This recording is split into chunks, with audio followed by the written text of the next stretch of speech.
Hi, Michael. Thanks for sharing your thoughts and great job on your presentation.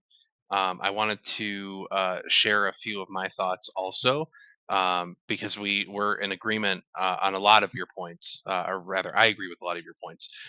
Mainly, the first one that I wanted to highlight that I thought was really good insight by you was, kind of the really stark difference between the first article being much more introspective and the second article being from a external point of view.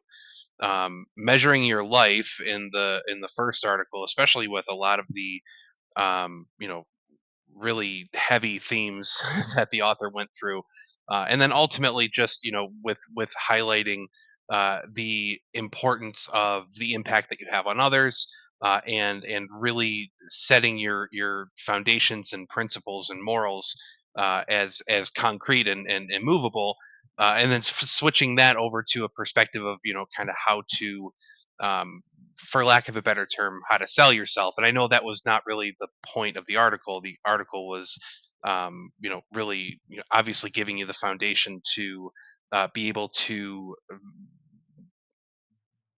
promote your personal branding.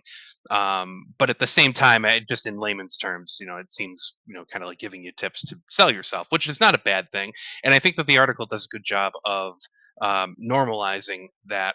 I'd be curious to know, other people's perspectives because I've always found that very cringeworthy for me. Not so much other people, but when I find myself doing that, or if I'm ever tasked with having to sell myself, it's challenging, and I get very kind of self conscious, or potentially kind of like sell myself short in areas where I know I'm good, or I can provide a lot of value. So that was helpful in that regard too.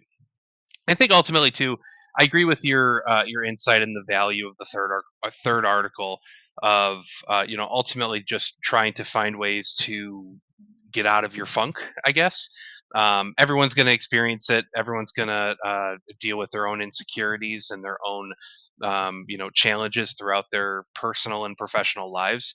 And I think the more resources that are available for people to be able to get past those things, or at the very least to normalize them, so that it's not such a insurmountable thing to get over those insecurities. That is, I think it's helpful, and it's a net positive overall. So thanks again for sharing your thoughts. I appreciate it, and enjoy the rest of your semester.